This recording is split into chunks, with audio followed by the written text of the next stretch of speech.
500 litre তেল লালুয়া ভাইয়ের জন্য আমি ন্যায্য মূল্যে কারা দিতে আছে এটা? ন্যায্য মূল্যে দেওয়া হচ্ছে।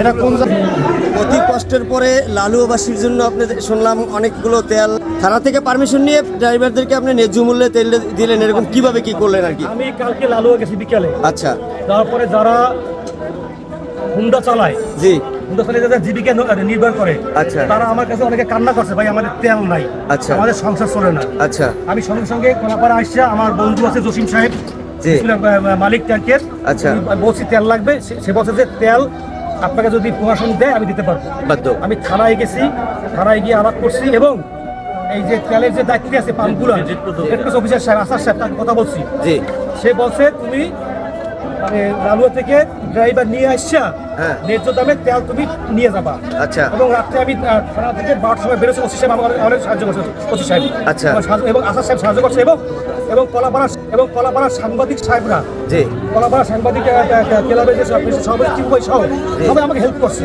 সবাই সহযোগিতায় আমি 500 লিটার তেল লালুয়া ভাইয়ের জন্য আমি রাখতে পারছি এবং আজকে দিতে পারছি, এবং তারা ন্যায্য মূল্যে তারা তেল পাচ্ছে। বিসমিল্লাহ, এই যে সুষ্ঠু সুন্দরভাবে পাইতেছেন ভাই? ইনশাআল্লাহ আমরা তেল পাই অনেক খুশি এবং কোনো ঝামেলা তো হয় নাই, ঝামেলা হয় না। ন্যায্য মূল্যে অনেকগুলো গাড়ি এই পুরো পার্কিং করা আছে এবং এই মানুষের ভিড় দেখতেছি। আপনারা কি জন্য আসছেন? তেল তেল পেট্রোল। তো এটা কি মানে ন্যায্য মূল্যে পাইতেছেন না কোনো সিন্ডিকেট আছে? ন্যায্য মূল্যে কারা দিতে আছে এটা?